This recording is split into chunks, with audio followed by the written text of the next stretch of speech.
What's up guys, and welcome back to another video covering Pokemon Let's Go, Pikachu and Eevee. I'm back again, once again, because why not? I've got a day or two. So today we are looking over some extra information about the games that has sort of surfaced online. From Itsu, we've got some new information from the Pokemon Company and stuff like that. I'm not going to say it's like 100% confirmed because it's not been announced or released, but this is information that's been garnered from the conference and also different, interviews and such since then. Mostly covering Pokemon Let's Go with one or two hints to the Pokemon 2019 games, as we have to call them. So, we'll jump into it. First up, the stuff is in terms of what are the classes as. Okay, so we showed this graphic in yesterday's video where we have, it's basically an offshoot of the main core line. And apparently Game Freak have officially consecutively stated in the media that it is a main core series games. The 2019 game is as well. So we have to sort of think here, right, so they're both core games, they're both main series games, however you would define those.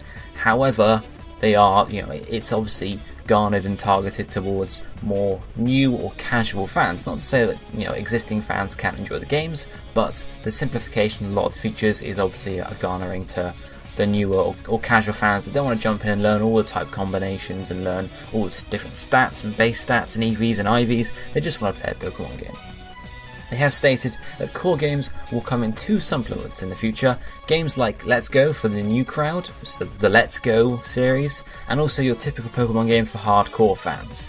The 2019 release is for those hardcore fans. Obviously it's targeted just to bring new players into the franchise, hopefully from Pokemon Go, and hopefully then move them over to the main series as well. And obviously they know a lot of people that will play the main series will buy the Let's Go series as well because it's a Pokemon game. Why not? So really they may be doubling their sort of revenue here, and it also does allow a bit more time between the different games because you could either alternate, so Let's Go comes out one year, then the main series comes out the next year, then another Let's Go game. You could do that, or you could space out even more, so instead of getting Sun and Moon one year and then Ultra Sun and Moon the next year, they actually have 2 years to make a full sequel like they do with Black 2 and White 2.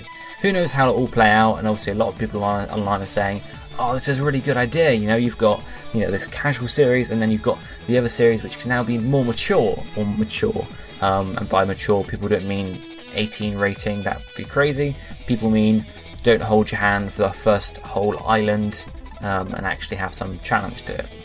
Of course, we have to see how it plays out because Game Freak could just turn around and add a load of extra, it could just be as handholdy as previously in the main series despite Let's Go. So we'll have to see how it plays out. If it doesn't have a huge change on the main series, then yes, it will be a bit of a disappointment, but again we'll see how it plays out. So really we have to class both series lines as main series. Now you have the Let's Go series and you also have the main series or the core series. I know a lot of people will refer to it as the core series because it's what we started with, it's what we've had the whole way through, it's core. And then Let's Go is sort of an offshoot, it's for casual fans. Obviously people will refer to it as that, but really they are two mainline games, mainline series that are going to be travelling parallel, hopefully not crossing over at all. Who knows though, who knows. So that's sort of the clarification stuff we talked about yesterday, and obviously it's coming to this a bit more. But that's what they've said. They've also said that the 2019 game won't have casualization because of this game. So they're removing stuff from this game, but they're not going to be necessarily removing it from the other games as well. Again, we'll have to see how that plays out because it's Game Freak. They're a bit dodgy. They've Sun and Moon and Ultra Sun and Ultra Moon are still a bit scathing. Anyway, then there are a bit more information about the extra stuff surrounding Let's Go, because obviously Pokemon Go has some level of interaction as well as the Poké Ball Plus, and they confirmed that neither of these are necessary to play the game. That makes sense. They're not going to sell a $60 Nintendo Switch game and then turn around and say, oh yeah, you also got to download this mobile app and you got to buy this $50 accessory. That would be crazy. So neither of them are required, but they do offer extra sort of, you can trade between Pokemon Go and also the Poké Ball Plus. Apparently it makes the game easier, so it makes it easier to catch Pokemon, which, okay, fine. I have to see how much easier, whether it makes it too much easier, who knows exactly how it will work out. And again, it was also mentioned you don't need it, it's optional, much like the Pokeball back in the day for Heart Gold and Soul Silver, but you do get rewards for it, so I guess if you take your Pikachu for a walk, you get some experience, that sort of thing there. I also found this image of the Poké Ball Plus to give you a bit of a better idea of what it looks like, because previously I was like, well, how does it work? So you actually have a joystick on the front of it. You can see there where the click for the Pokeball would be, and then you also have a top button at the top of the Poké Ball Plus as well, which is like your A button or your catch button, who knows exactly. And obviously the LED and strap lock and stuff like that. The main thing is the control stick, because previously I was like, how are you going to play the game without a control stick? So you have the control stick, maybe you'll have one button there with pressing the control stick, and also the top button. So you've got an A button, you've got a joystick. That seems really all you need to play the game, to be honest. You need to move your character, maybe start menu, which would be the press on the joystick, who knows. And obviously the A button to navigate menus with the joystick, who knows exactly, but that's what it looks like. It makes a bit more sense to me now. I doubt I'll be getting it. It does look nice, but it's $50, which is just too much for a little toy. And apparently it's only got 3 hours battery life, but apparently that was misconstrued, and it's 3 hours charging time. Who knows? I know the Joy-Cons have something like 20 hours battery life, which is huge. So unless this has got a very similar battery life, it would be a bit annoying. Who knows though? Who knows? But that's the accessory stuff there. I thought it was worth mentioning. Then we move on to online. So Famitsu are the ones that have contacted the Pokemon Company to clarify some online stuff, because initially when it came out, Sayori reported there was no online features, and everyone was like, what? And then we realised that, okay, it was a mistranslation, there are some online features. However, Famitsu have clarified that it's a very simplified state. There is no GTS, there is no Battle Spot, there is no Wonder Trade, but there will be online. So it's likely that this online will be watered down to be trading with your friends and battling your friends. Maybe you can have a random battle or a random trade. I doubt that, because that's what one trade is basically. But it seems that's very watered down. So it's, as opposed to what was introduced in X and Y, which was online global stuff. Previously in Black 2 and White 2, you just had trading with your friends. There was some stuff with the Sea Gear I'm not too sure about, but it seems that's what it's going to be. Watered down much to be just trading and battling your friends. However, the Nintendo Switch Online will be required for these features. I've spoken in past videos about whether they might leave it out, because it's a Pokemon game. It's again aimed for kids, but it does seem like it will be the case. So if you want to trade with your friends across the world, you will need to pay that like what, £18, $20 a year, which isn't much. However, the Switch Online isn't stellar. We can talk about this for hours, but I'm not going to. But of course, you can still trade locally, it would seem. So, and obviously with Pokemon Go, so it's not a huge loss, but it looks like it would just be watered down in terms of global communication. But that's the online. Then we look at more sort of game features that have come out, and they've just clarified stuff. So Pokemon can use 4 attacks, and that's very similar in its structure to the main series, unlike Pokemon games, which is like just tapping to attack or whatever, I don't know. And again, the animations are much like the main series, so that's the sort of stuff they've pulled across from there. And obviously the animation is better because it's now in full HD. I'm assuming it's full HD, who knows. And then Wild Pokemon, they've clarified they have levels from like original Pokemon, but they also have CP, which is a modifier from transfer, like Pokemon Go, just to make the Pokemon Go fans happy, because they can see CP and say, oh, I know what that means, it's power. Who knows exactly how it'll be integrated, but yeah, it looks like, as I mentioned in I think yesterday's video and maybe the day before, it's a simplification. So you have CP and level, maybe you have health point, obviously you have health points, but maybe you have attack and defense as well, but maybe those are hidden, who knows exactly. Wild Pokemon caught like in Go, who would have guessed? So standard course, so these items can also be used in the wild before throwing a ball to increase or decrease capture. This is what we assumed, because there is an option to like use items or whatever. So who knows exactly what that will be? Because previously in the games you would not throw anything to increase capture necessarily. You would use the ball itself. There are different balls, because we see an Ultra Ball at some point. Who knows if that will be extended to include stuff like Dusk Ball? I doubt it though. I would the catching mechanic is fairly simple, and if the items used beforehand are what increases the capture rate, then that would make sense that you would use that. So who knows exactly. I don't know again what in Pokemon Go you can use. Berries, I think it is mostly, so it'll probably be something very similar to that. Items can also be used in battles, who would have guessed. Double battles are back. Of course we see a double battle here, so similar double battle, 2v1. However, it makes sense that there are also proper double battles. We'll have to actually see them in the future though. And again, if you're using co-op, that will just make sense, it'll be 2v2. And if you're playing single player, you'll just send out your first 2 Pokemon, which is basically what co-op is, if anyone was wondering that. When you join your game, you just get like 3 Pokemon from the other player, and it's just the first 2 Pokemon that get sent out.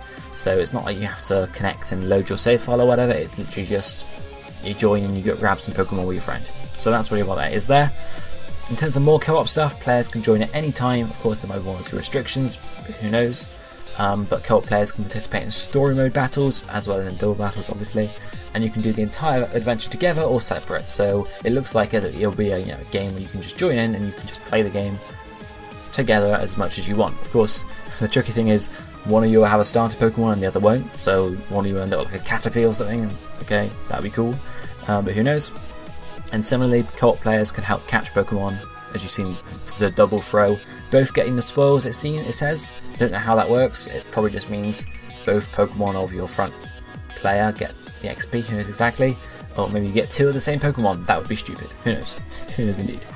But that's that. Apparently the game features Pokemon Centers, that's not really any clarification, and we know before, well, Pokemon appear in the overworld like other Japanese role-playing games, so you can choose which one you want to run to.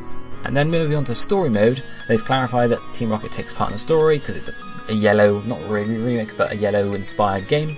And apparently they used some new Pokemon they didn't previously to give some variety, which makes sense because Generation 1 was a bit stale in terms of what they used, poison types, that's pretty much it.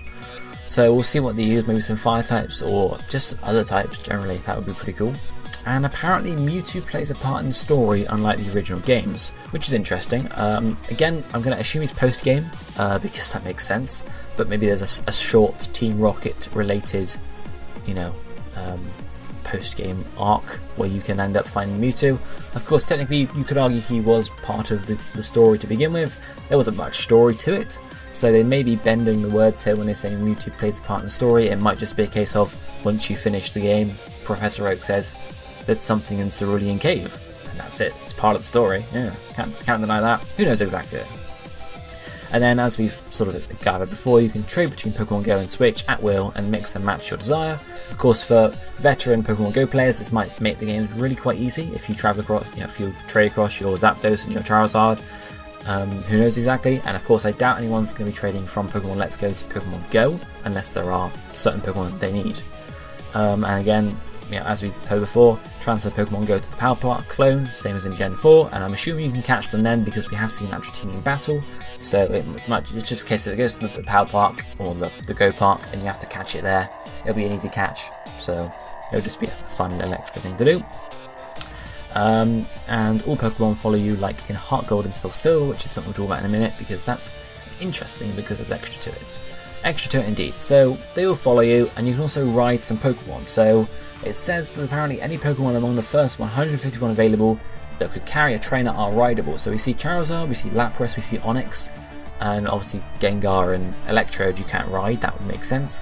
But we'll have to see sort of the full extent of the rideability and also how that works, because obviously your hitbox is going to be larger when you're on top of a Charizard, so obviously it's not going to happen when you're inside. So we'll have to see how that works, and maybe there's a button to switch between riding and just walking like yourself. Who knows exactly. We also hear that a Pokemon Amiklo returns, which I'm assuming is just a little shot here where it's just Pikachu and you can stroke him, and also there's a button for a berry. It's a very simplified version of the Pokemon Amiklo, so I'm assuming that's the case. You can also dress up your Pikachu and Eevee, that makes sense. They also can't evolve, that's, we knew that was the case, because why not? Other information, the standard Pokedex returns, no more Rotom, that makes a lot of sense, because screw Rotom Pokedex, or Rotom Dex, whatever it was. And also revealed is the brand new Pokemon that's being offered. You'll meet a special Pokemon is an exclusive and is also completely new. So who knows exactly what that means? It could just be a form because that's completely new still, but who knows exactly? It could be an entirely new Pokemon, it could be an evolution, who knows? Whether that will come across to the main series, debatable. It could be something out of the box, out of left field. I'd imagine it would, because otherwise it's just splitting the series down the middle. But we'll see how it works exactly. Then the other thing that's quite big, and especially for the 2019 games, people might be excited about, is that save files are tied to user accounts, and there is no save data on the cartridge. Every Pokemon game that's come before has saved data to the cartridge, so if you had one cartridge, you could have one save game, that was it. Now that we have user accounts on Nintendo Switch, stuff works a bit differently, and it seems like, yes, okay, you can make your save file on your first account, make a secondary account, and you can make a new save file and play the game again, which is cool. We've wanted that for a long time.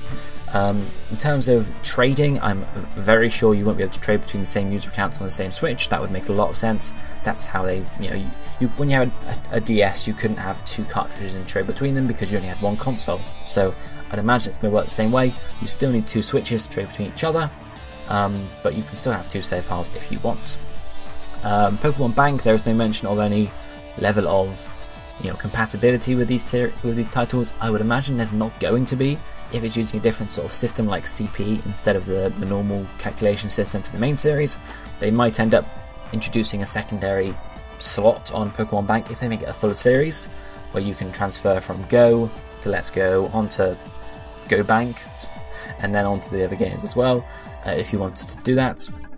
Or Go might just be sort of the go-between. You trade it to Go, then you trade it to your thing, which does make sense. So even if you only got 1 Switch, you can trade from 1 save file onto Go, and then from Go onto the second save file. So you can easily do it yourself as long as you've got a phone with Go on it. I would assume so, unless there are restrictions like you have to register your game to Go and you can only have 1 Pikachu game and 1 Eevee game, which would be terrible.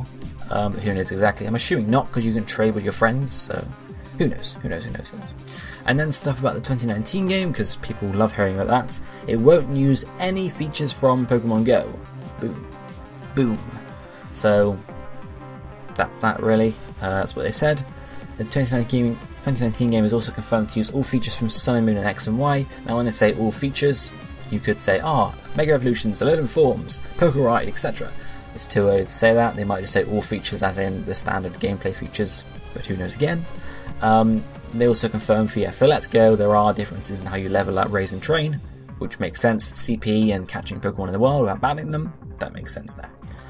But that's everything. Oh, the other thing, Pokemon breeding is unavailable in Let's Go, as I suspected, because they'd have to add a new area, and then how would it work? You're supposed to be about catching, not about breeding, so yes, it's not going to be a hardcore game where you can breed and level up and train your Pokemon to be the perfect fighting machines. It's going to be a case of, it's a catching simulator with some battles on the side. That's how they're marketing it, because that's what Go is really itself.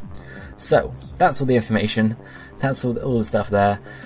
So do let me know down below in the comment section what your thoughts are on the stuff that's come out. Save files, is that good? Do you like that? Or yeah, I'm assuming everyone likes that, but how much do you like it? And also let me know what you think about stuff like online, having to pay the Nintendo Switch online fee to actually be able to trade and battle over the internet.